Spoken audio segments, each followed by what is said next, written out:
साक्षी आणि प्रियाच्या स्टेटमेंटमध्ये एकच तफावत आहे, त्याचं एकच कारण आहे मिलॉर्ड. आणि कारण हे आहे की विलासचा खून साक्षी शिकले यांनी केलाच नाही मिलॉर्ड. विलासचा खून केलाय. प्रिया मधुकर खून तन्वी सुभद्रा यांनी.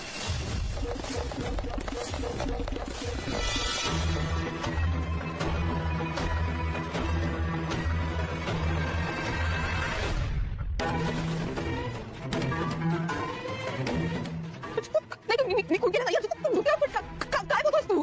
डोकं पडलंय का? नाही नाही मी खून केला नाहीये. अर्जुन भलतंच बोलतोय. कोण तन्वीने कसं केलं असेल? मला पण ऐकून धक्का बसला. कल्पना आपल्याला काही माहित नाही.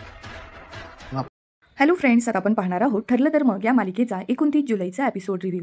अर्जुन कोर्टासमोर सांगतो की साक्षी आणि तन्वी या दोघांच्याही स्टेटमेंटमध्ये इतका फरक आहे. याचं कारण एकच आहे की हा खून साक्षीने नाही तर प्रिया मधुकरने उर्फ तन्वी किल्लेदारने केलेला आहे. असं म्हणतात सगळेच कोर्टातले जण एकमेकांकडे बघू लागतात. हा खुनाचा आरोप अचानक त्या साक्षीवरून प्रियावर आला हे ऐकून प्रियाही खूप चकित होते. इकडे रविराज सरांनाही काय बोलावं काहीच कळत नसतं. सगळेच जण अर्जुनकडे एकदम चकित होऊन बघत असतात. परंतु साक्षी, महिपत, त्यानंतर त्या दोघांचीही वकील देशमुख हे सगळेच जण मात्र खुश असतात. कारण साक्षीवरचा आरोप आता तन्वीवर लागला हे बघून ते गालातल्या गालात हसत असतात आणि मनोमन खुश होत असतात. पण तन्वी मात्र प्रचंड टेन्शनमध्ये असते आणि ती अर्जुनला म्हणते की अर्जुन, अरे काय बोलतोयस तू? खून मी नाही केलाय. तू डोक्यावर पडलायस का? तू माझ्यावर खुनाचा आरोप का लावतोयस? खरं सांगते मी खून मी नाही केलाय असं म्हणत ती पुन्हा पुन्हा बडबडू लागते आणि सगळ्यांना सांगण्याचा प्रयत्न करते. त्यानंतर कल्पनाताई प्रताप काकांना म्हणत असतात की अर्जुन काय बोलतोय? हा खून प्रियाने केलाय कसं शक्य आहे? अहो हा खून साक्षीने केलाय ना, मग प्रियावर आरोप का लावतोय? तेव्हा प्रताप काका म्हणतात की आपल्याला यातलं काहीच माहिती नाहीये, त्यामुळे अर्जुन जे काही सांगतोय ते फक्त आपण ऐकत राहूयात.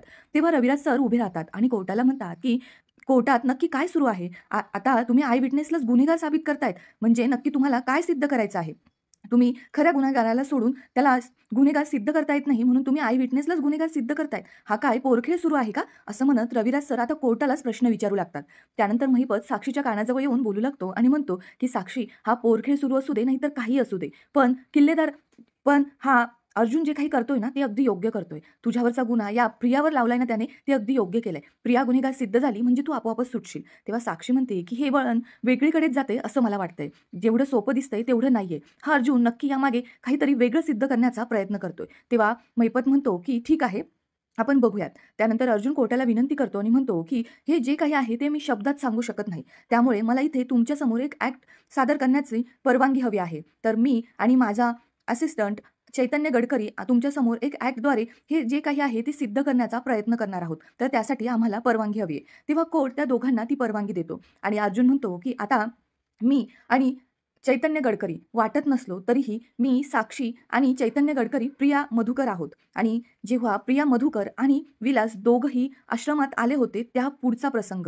त्यानंतर साक्षी आश्रमात आली तेव्हा साक्षी म्हणजे मी, गडकरी म्हणजेच प्रिया मधुकर यांना म्हणालो की मला माझे पैसे परत दे. तेव्हा प्रिया मधुकर म्हणत असते, मग तेव्हा गडकरी म्हणतो की नाही माझ्याकडे पैसे नाहीयेत, मी तुला पैसे कुठून देऊ? तेव्हा साक्षी म्हणते की नाही, मला माझे पैसे आत्ताच पाहिजेत आणि तेही व्याजासहित परत पाहिजेत. हे सगळं ऍक्ट बघून इकडे प्रिया मात्र खूप चकित असते आणि इकडे प्रिया मधुकरला अर्जुन तेव्हा गडकरी म्हणत असतो की तू आमचे तिकीट कशासाठी काढून दिले? नव्हते काढून द्यायचे. तेव्हा अर्जुन म्हणतो की तू विसरतोयस, तू प्रिया आहेस आणि प्रियाला फुकट मिळालेली कुठलीही गोष्ट ती सोडत नसते. तितक्यात देशमुख उभ्या राहतात आणि म्हणतात की ऑब्जेक्शन मिलॉर्ड, हे काय सुरू आहे? हे कोर्ट आहे, हे काही नाटक कंपनी नाहीये इथे नाटक करायला. तेव्हा अर्जुन म्हणतो की मलाही तेच सांगायचंय की ही नाटक कंपनी नाहीये आणि कसं आहे ना, आम्ही जे ऍक्ट सादर करत आहोत यावर हसणारे प्रियाचे वकील म्हणजेच तिचे बाबा रविराज सर आणि देशमुख मॅडम या दोघीही हसतायत, आम्हाला पोरखेळ म्हणतायत आणि आम्ही ऍक्ट करतोय असं म्हणतायत. परंतु मला सिद्ध करायचंय की ऍक्ट आम्ही नाही तर त्यांची अशी प्रिया मधुकर आणि साक्षी करते.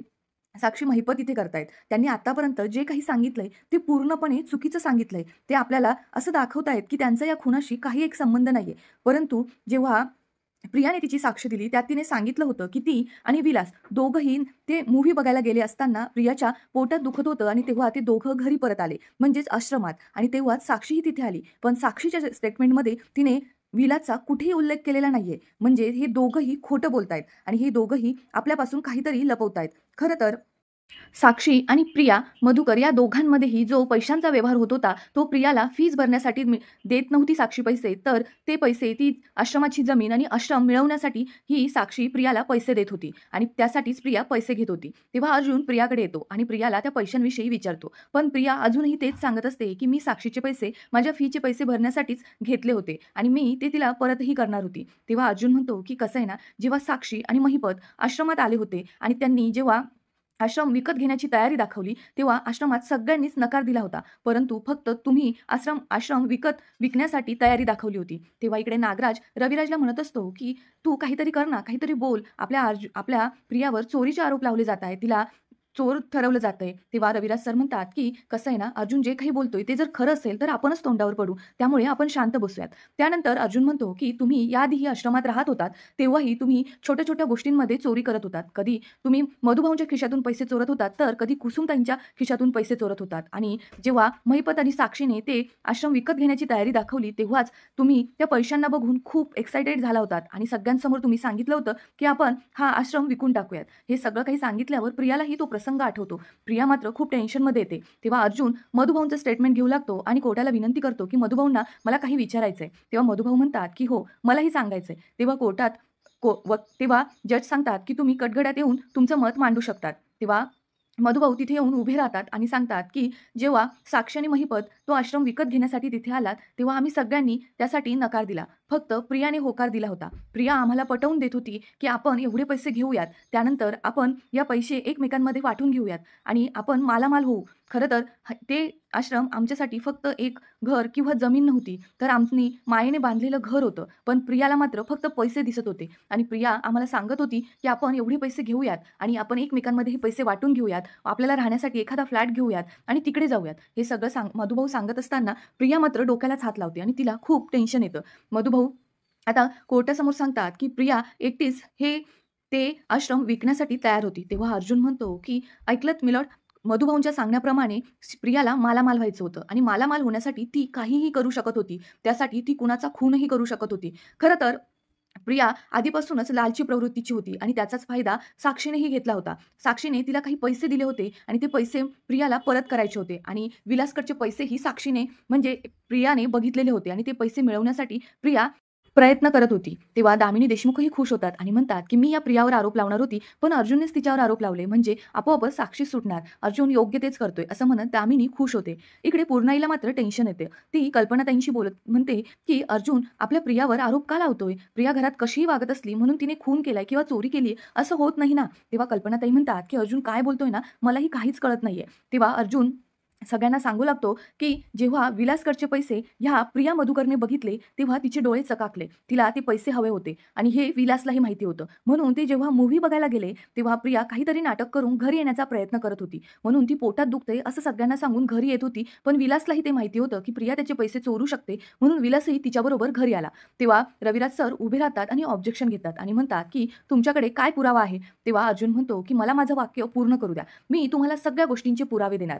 तेव्हा रविराज सर शांत राहतात. इकडे प्रियालाही खूप टेन्शन आलेलं असतं. त्यानंतर अर्जुन म्हणतो की जेव्हा प्रिया आणि तो विलास आश्रमात परत आले तेव्हा तिथे साक्षी आली. त्यानंतर साक्षीने प्रियाकडे पैसे मागितले. आता प्रियाला कळत नव्हतं की ते पैसे कसे द्यावे. त्यानंतर साक्षी तिथून निघून गेली. त्यानंतर प्रिया त्या विलासचे पैसे चोरण्याचा प्रयत्न करू लागली आणि ते पैसे तिने स्वतःच्या ताब्यात घेतले. तेव्हा तिथे विलास तिला अडवण्यासाठी आला आणि त्यानंतर त्या दोघांमध्ये झटापट सुरू झाली आणि त्या झटापटीतच प्रियाने विलासची बंदूक उचलली आणि विलासला गोळी झाडली. तेव्हा प्रिया म्हणते की नाही नाही, मी असं काही केलेलं नाहीये, मी विलासला नाही मारलंय. इकडे रविराज सरांनाही कळत नाही की नक्की हे सर्व काय सुरू आहे. त्यानंतर अर्जुन म्हणतो की इने फक्त त्या विलासलाच मारलं नाही तर इने मधुभाऊंनाही मारण्याचा प्रयत्न केला, कारण त्याच वेळेला तिथे मधुभाऊ आले होते आणि त्यांनी त्या दोघांना थांबवण्याचा प्रयत्न केला आणि मधुभाऊंनी इला खून करताना पाहिलं होतं, म्हणून इने मधुभाऊंना मारण्याचा प्रयत्न केला. तेव्हा प्रिया म्हणते की नाही, मी असं काहीही केलेलं नाहीये. तेव्हा अर्जुन म्हणतो की हिने मधुभाऊंवर ही बंदूक ताणली होती, परंतु त्यात एकच गोळी होती म्हणून हिला त्यांना गोळी मारता आली नाही. तेव्हा शेवटी तिने तिथे असलेला फ्लावर पॉट उचलला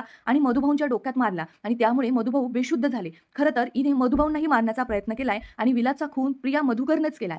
हे सगळं सांगत असताना प्रिया ओढू लागते आणि म्हणते की नाही, मी असं काही केलेलं नाहीये, तू उगाच माझ्यावर आरोप लावतोयस, हे सगळं काही चुकीच्या बाजूने जातंय. तेव्हा अर्जुन म्हणतो की कबूल कर प्रिया, तूच त्या विलासचा खून केलाय असं म्हणत तो प्रियावर दबाव टाकू लागतो. तेव्हा रविराज सर उभे राहतात आणि म्हणतात की हे सगळं काही थांबवा. आणि तुम्ही माझ्या आशिलावर असं प्रेशर नाही टाकू शकत. तिला तिच्या मानसिक आणि शारीरिक तब्येतीचा तरी विचार करावा. तिला जर काही झालं तर याची जबाबदार कोण असणार आहे? तेव्हा अर्जुन म्हणतो की जर गुन्हेगाराला शिक्षा मिळाली नाही आणि जो गुन्हेगार नाही त्याला शिक्षा मिळाली तर याचे जबाबदार कोण असणार आहे? तन्वीने गुन्हा केलाय आणि तिलाच शिक्षा मिळणार. हा गुन्हा फक्त तन्वीने केलाय असं म्हणत अर्जुन आता तन्वीवर हा आरोप लावत असतो. तन्वी म्हणते की नाही बाबा, मी काहीही केलेलं नाहीये. पण अर्जुन ओढून ओढून हेच सांगत असतो की तूच विलासला मारलेला आहे, विलासचा खून तूच केलेला आहे आणि मधुभाऊंनाही मारण्याचा प्रयत्न तूच केलेला आहे. तन्वी तुझा गुन्हा कबूल कर, तूच केलाय गुन्हा. तेव्हा तन्वी म्हणते की नाही, मी असं काहीही केलेलं नाहीये, मी हा गुन्हा नाही केलाय, मी विलासला नाही मारलंय, तुम्ही चुकीच्या बाजूने बोलतायत असं म्हणत तन्वी मात्र खूप टेन्शनमध्ये येते आणि खूप गोंधळलेली असते. तेव्हा अर्जुनला रविराज सर विचारतात की तुम्ही माझ्या आशिलावर हे आरोप लावतायत, मग तुमच्याकडे पुरावा काय आहे? तुम्हाला माहिती ना, अशी स्टोरी सांगून कोर्टात काही एक होत नाही. तुम्ही ही स्टोरी क्रिएट करतायत. तुम्ही आता सिद्ध करा की तुमच्याकडे काही पुरावा आहे, नाहीतर मानहानीचा गुन्हा मी तुमच्यावर टाकेल. माझ्या आशिलाला तुम्ही मानसिक त्रास दिलाय असा गुन्हा नोंदवेल असं म्हणत आता रविराज सर खूप रागात उभे राहतात. तेव्हा अर्जुन म्हणतो की हो, मी तुम्हाला आता पुरावेही दाखवेन. तितक्यात कोर्टात जज म्हणतात की 15 मिनिटाची ही कोर्ट विश्रांती घेत आहे. त्यानंतर अर्जुन सुभेदार जे काही पुरावे दाखवतील ते हे कोर्ट बघेल आणि सर्वांना दाखवेल. आता 15 मिनिटांची विश्रांती असं म्हणत कोर्ट जज आता उभे राहतात. ते उभे राहिल्याबरोबर सगळेच जण उभे राहतात. इकडे प्रियाला, रविराज सरांना आणि सगळ्यांनाच प्रचंड टेन्शन आलेलं असतं. पण दामिनी, साक्षी आणि महिपत मात्र खूप खुश असतात.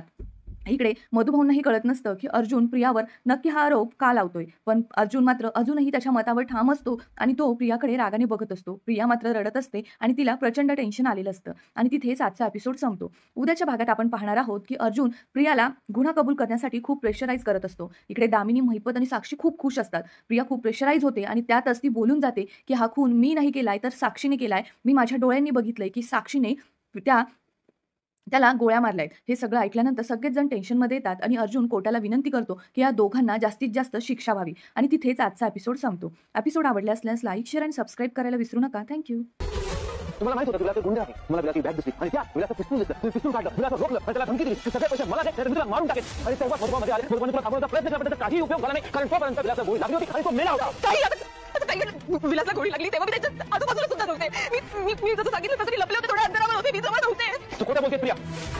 तू स्वतः लपवण्याचा प्रयत्न केला की विलासला साक्षीने केलं, पण खरं हे आहे की विलासला तू केलंय. मी आता शांत बसणार नाहीये. माझ्या आशिलावर अर्जुन सुभेदार दादा खोटे आरोप करतात. तिच्या शारीरिक मानसिक अवस्थेचा विचार करतोय. ते अशा परिस्थितीमध्ये तिला काही झालं तर गावाला कोणच नाही होत. आणि जर चुकीच्या माणसाला शिक्षा झाली तर त्याची जबाबदारी कोण घेणार? मी प्रिया मधुकर यांनी फक्त विलासला मर्डर केला नाहीये, त्यांनी मधुकर नाही मारण्याचा प्रयत्न केला.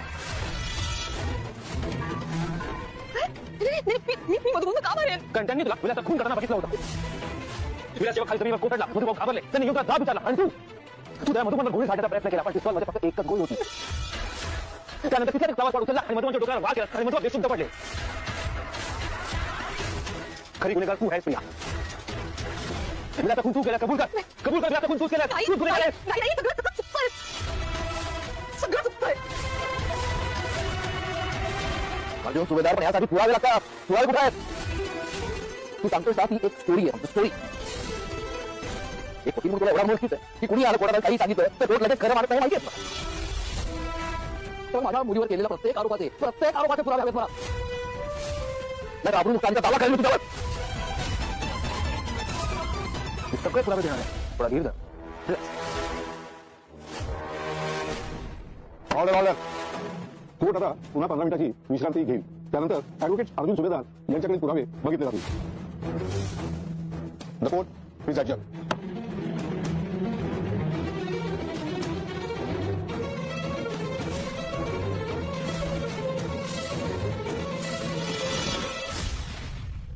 विलासचा पिस्तूल तुझ्या हातात होता. तू मारलं विलासला, तुला मला मारायचं होतं. पैसे हवे होते आणि म्हणून तुझ्या खून केला. गोळी काढली आहे त्यावर. एकच विनंती करतो की या दोघींना अशी शिक्षा व्हावी की पुन्हा कोणी या समाजात असा गुन्हा